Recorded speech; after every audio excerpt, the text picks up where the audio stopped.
is QTV News coming to you live from our studios on Garba Avenue. I am Jenna Bosonko. Thanks for joining us, and here are the main news headlines. The 2022 Presidential Meet the People tour continues at the North Bank region, where people appeal for government to address their development concerns. Also on the tour, President Barrow announced plans to provide 150,000 jobs in 5 years as part of his government's new employment policy. The UN Assistant Secretary General and UNDP Regional Director for Africa, Ms. Ahuna Azia-Konwa, says the economy of the Gambia must be reconstructed because the country has so many resources. The Social Security and Housing Finance Corporation presented wheelchairs to people with disabilities and the physically challenged. And in international news, police in Nottingham in the UK say they are investigating a suspected arson attack which led to the deaths of a young Gambian mother and her two children. Those were the main headlines, and now the news in detail. Do stay with us.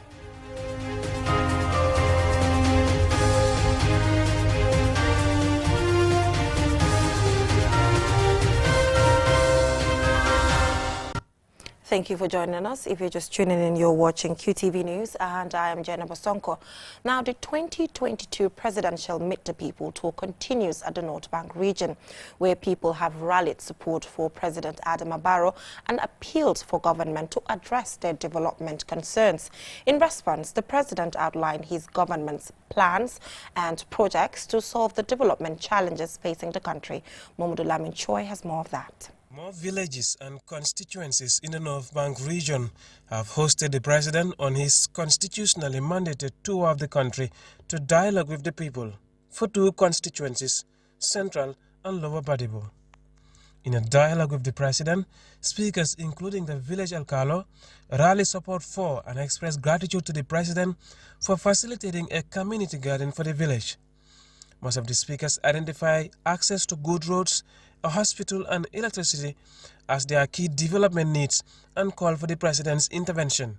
At the event, the Minister of Works, Transport and Infrastructure, Ibrahim Asila, outlined government's infrastructure projects for road construction across the country, including those roads in the lower and central Badibu identified as being in need of construction. The minister says government plans to construct more than 1,000 kilometers of roads in the next 5 years. In addition to the dialogue at this meeting, 20 women's groups are presented with checks amounting to $2.8 million.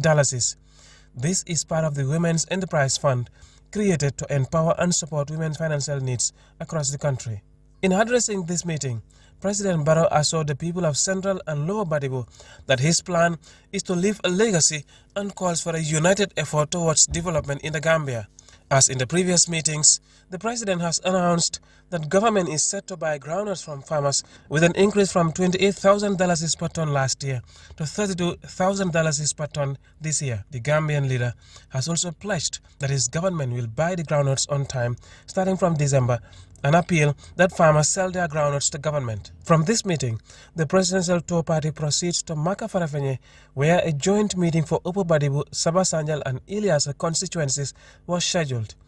The Alcalo of Maka-Farafenni shared with the president their needs, which include a lack of electricity, water and good roads. Other speakers, including the chief and NAM for Sabah Sanjal, renewed support for the president while calling on him to redouble his efforts to bring solutions to their development challenges. In response to people's concerns, President Adama Barrow announced his government's plan to construct the roads posing transportation challenges to the people of Maka-Farafenni, adding that it is among the list of 70 villages to soon be provided with electricity. On Wednesday, the tour proceeds for site visits to road projects in the North Bank region and joint meeting in Njau for Lower and Upper Salem and Nyanija constituencies. Mamadou Lamin Choi, QTV News, reporting from the North Bank region. Still on the Meet the People tour, as President Adama Barrow has announced his government's plan to provide 150,000 jobs in 5 years. This is part of his government's new employment policy, which was launched last week upon the completion of the EU-funded Techifi project. Mamadou Lamin Choi again. The problem of unemployment in the Gambia has had grave consequences, causing tens of thousands of Gambians to leave the country for Europe and other parts of the world in search of better opportunities. Youth unemployment stands at a staggering figure of 41.5% in the Gambia. President Adama Barrow hopes to tackle this with a new employment policy. It's very important because when people are trained and people are skillful, you empower them, you create jobs for them. I think it's important, and this is part of our government policy. And our next policy is to create about 150,000 jobs. So it is very important to us, and I think it's a big responsibility. I think it's encouraging because the Tech-Fi project is already finished, but government have adopted a new policy, 2022-2026 employment policy, and we want to create 150,000 jobs. During the Meet the People tour, President Barrow visited the PIA Skills Center in Kerewan and Kerkunta Farm in Kuntaya. At both places, young entrepreneurs are engaged in skills training and agriculture to generate employment and income. Kerkunta Farms was founded by young Gambians in the last 6 months and has so far created at least 50 jobs. The farm is involved in poultry, sheep breeding and horticulture. Abu Khan is a co-founder of Kerkunta Farms. And then I saw that Gambia, we needed help, man. You know, everything is imported. You know, when you run out of eggs in the country, we run out of chicken. This is a problem then, you know. I'm just trying to help and see how we can tackle the problems that we're facing here. I grew up, is to be self-sufficient in this country. Feed the people, you know, create enough food so that we don't have to rely on the Western countries. At the PIA Skills Training Center in Kerewan, youth are trained in various professional careers. However, the president is informed that some training programs have closed due to lack of intakes from the surrounding communities of Kerewan. A side visit to a government-funded project saw President Adama Barrow visit the newly constructed Governor's Office, which will be Center of Government Administration in the North Bank region. We came up with a policy to make so we put in very good infrastructure at our governor's residence. They are very important in governance. They are the regional governors. They are representing the president, the regional level. So I think they need to be comfortable. We should create that environment for them. That's why we build such a structure. But overall, we are very happy. The rate of unemployment in the Gambia was further deepened by the COVID-19 pandemic, resulting in thousands of job losses across many sectors of the Gambia. With the right policies, programs and projects, the situation could be addressed in the short, medium and longer term. Mahmoud Lamin Choy, QTV News. Now that is it for the Meet the People's tour. Now the UN Assistant Secretary General and UNDP Regional Director for Africa, Ms. Ahuna Azia-Konwa, says the economy of the Gambia must be reconstructed because the country has so many resources we don't need aid. She made these remarks during her visit to the oxygen plant in the Nemban Clinic on Tuesday. Julden Jai was there and fastened this report. Gambia's economy is set to slow down in 2022 due to the high commodity and fertilizer prices, supply disruptions due to the war in Ukraine, recent floods, among other factors. The Gambia's inflation reached 12.3% in July 2022, according to the Minister of Finance speech to the National Assembly. Ms. Ahuna Azia-Konwa, UN Assistant Secretary General and UNDP Regional Director for Africa, say the economy must be restructured in line with the Sustainable Development Goals. The economy of Gambia has to be restructured. You have so much in this country, you actually don't need aid. When you look around, you know, the water, life on land, you don't have to depend only on tourism, but tourism is an important has an important contribution to the economy, but it is facing many external shocks. But also Gambia imports a lot of what it needs to sustain life. So the economy has to adjust to change that. Gambia is fully dependent on imported rice, sugar and other basic commodities. According to Trading Economics, imports in the Gambia increased to more than 4,316,000 in March from $3,291,400 in February of 2022. The UN Regional Director for Africa outlined some of the commodities to be produced in the country. If rice is the main food, the main staple, it has to be produced in Gambia, because then you can eliminate first the shocks in prices that we're seeing now because of the war in Ukraine and other things. It's affecting Gambia because it's dependent fully on importation of those items. To solve this problem, the Gambia launched a multi-million-dollar scheme called the Regional Rice Value Chain Development Project, jointly funded by the Islamic Development Bank and the Arab Bank for Development in Africa. About 80,000 rice smallholders in the Gambia are targeted to benefit from a project worth about $1.5 billion, which aims to increase rice production and productivity in the country. In the area of peace, Ms. Ezio Konwa called on the government and the people to safeguard the peace in the country, saying a lot more is possible within the development frame. My message to the people of Gambia and the government is maintain, sustain, consolidate this peace. And then I think it's important to look at how we use the Sustainable Development Goals as an opportunity to reset the way the economy, the social, the cultural systems are established, because those negate development.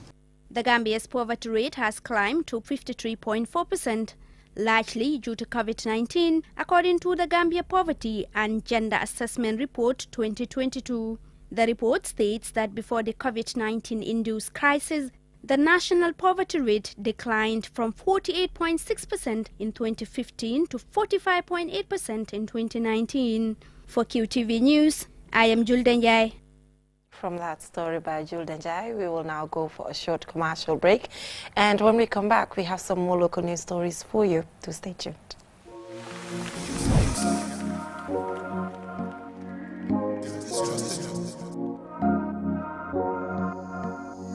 As the fastest growing GSM company in the Gambia, QCell has the widest 4G plus coverage in the country, 3 times faster internet speed than our competitors. So switch now and dial *335# and enjoy what true 4G feels like. QCell, the Gambia's trusted network.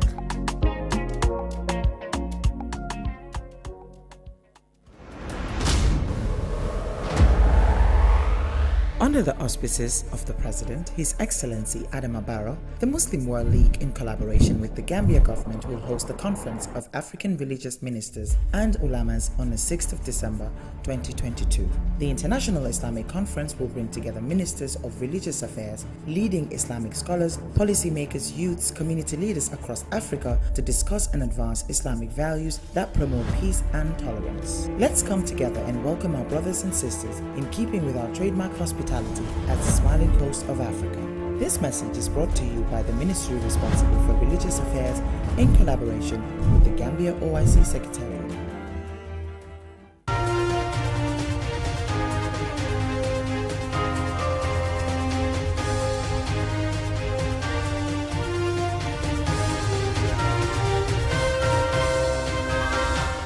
Welcome back from that short commercial break. If you're just tuning in, you're watching QTV News, and I am Jenna Bosonko.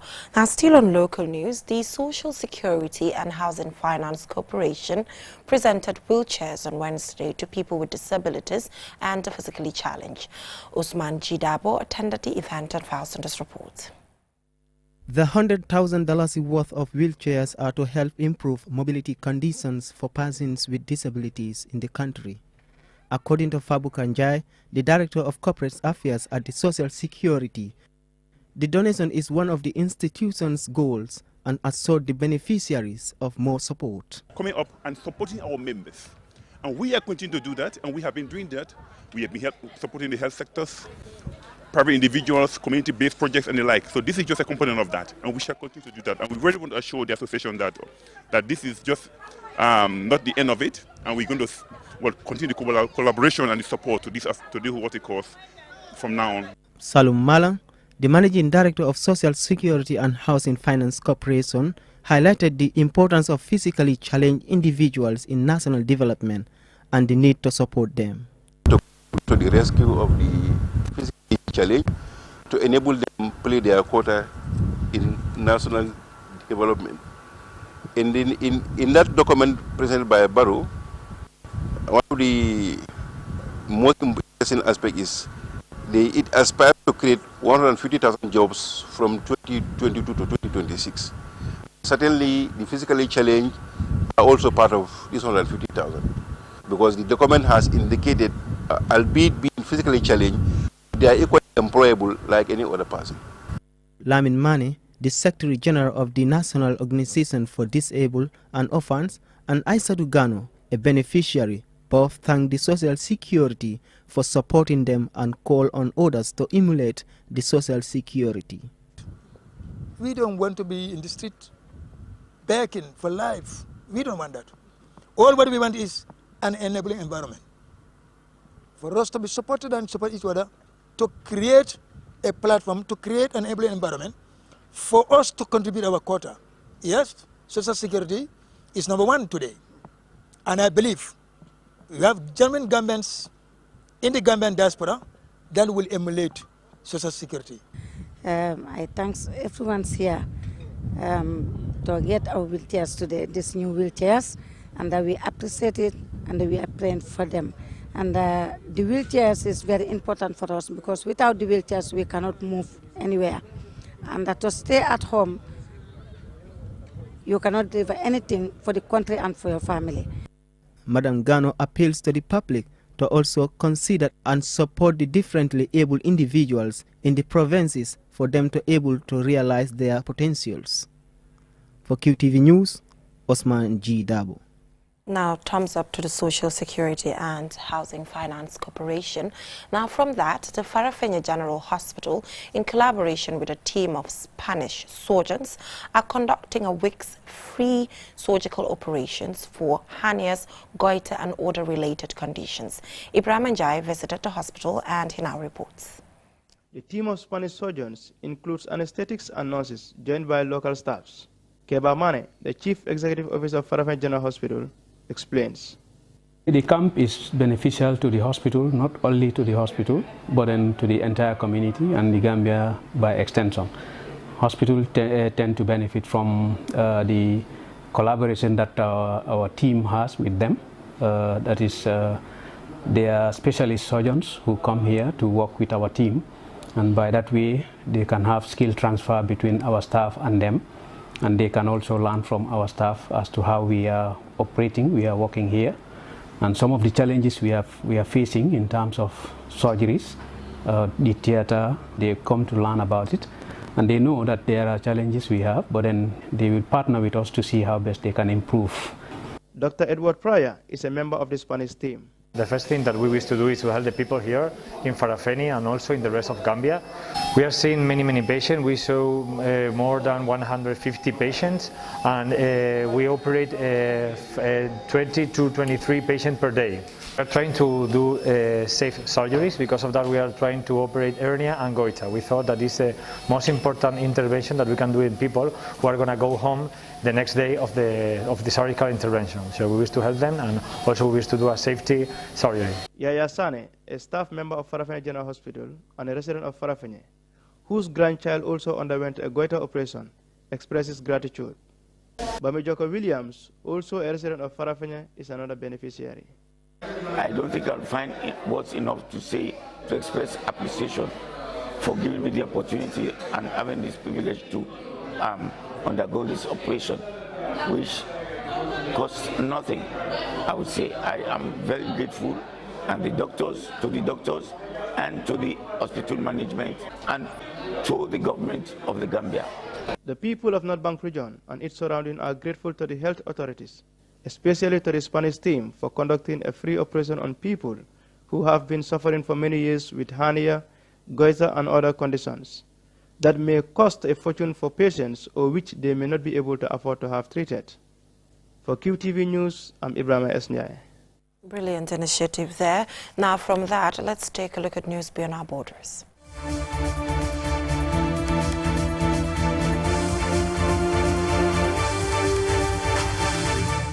Now, police in Nottingham, UK, have said they are treating with the highest priority their investigation of a suspected arson attack, which led to the deaths of a young Gambian mother and her 2 children. Suleiman Dabo has been following the case, and he now reports. I and my in-laws are left without any daughters, grandchildren and nieces. I will deeply miss my family. Those were the words of Abubakar Drame, the 40-year-old husband and father who lost his family to an alleged arson attack at their house in Clifton, Nottinghamshire in the United Kingdom on Sunday. Abubakar's wife, Fatumata Hydra, was pronounced dead on Tuesday, while the two children, Fatima Drame and Naima Drame, aged 3 and 1, were pronounced dead on Sunday, the day their house was said to have been set ablaze. Their mother is said to be 28 years old. The couple are from the Gambia, and the tragic news is a shocking one to the Gambian community as well as the Ahmadiyya Jamaat in Clifton, stated Abubakar in a statement he issued. The husband is reported to have been in the United States at the time of the gruesome incident and immediately flew to the UK on receiving the news. A young person himself, he describes his wife as having, and I quote, lived a short but a very beautiful and fulfilling life, end quote. He continued, a former voluntary worker, Fatumata was a very happy, bubbly woman who wouldn't have the heart to hurt a fly. It is therefore inconceivable to think who might have committed this cruel crime against my family, the grieving father and husband said in a statement. A 31-year-old man from Clifton who was arrested on Sunday night remains in custody. On Thursday, Clifton police detectives said they have been given an additional 24 hours to continue with their investigation and hold the suspect in custody. Detective Chief Inspector Mark Sinsky said in a statement that, and I quote, I would like to thank everyone who has come forward with information so far to aid our ongoing investigation, end quote. Detective Sinsky added that this is very much an active investigation though, so I would ask anyone who has any footage from the surrounding area they haven't sent to us yet or has any information that could assist our inquiries to please get in touch. The police have carried out an extensive investigation at the scene, including forensics, taking witness statements, and are examining CCTV footage. Neighborhood Inspector Carl Thomas, who covers the Clifton area, said in a statement, and I quote, I want to assure the public that no stone is being left unturned as officers work long days and nights to bring the family the justice they deserve. This was an appalling crime that has rocked the community of Clifton, end quote. The police have indicated that they are treating this case as a high priority and have 40 detectives working on the case. And they have also kept the public updated with regular briefings and press releases. Suleiman Dabo for QTV News. Unfortunate situation there. Now, the police have also reliably informed the media that one 31-year-old Jamie Brown has been charged with 3 counts of murder and is due to appear in court tomorrow, Friday. We'll keep you up to date with this particular case. Now, from that, we will now recap our main headlines. The 2022 Presidential Meet the People tour continues at the North Bank region, where people appeal for government to address their development concerns. Also on the tour, President Adama Barrow announced his government's plan to provide 150,000 jobs in 5 years as part of his government's new employment policy. The UN Assistant Secretary General and UNDP Regional Director for Africa says the Gambia's economy must be reconstructed because the country has so many resources. The Social Security and Housing Finance Corporation presented wheelchairs to people with disabilities and the physically challenged. And in international news, police in Nottingham in the UK said they are investigating a suspected arson attack which has led to the deaths of a young Gambian mother and her 2 children. And we are aware that this person has now been charged with 3 counts of murder. That is all we have for you in this edition of QTV News. Join us at 10 p.m. for another bulletin. Thanks for watching and have a great night.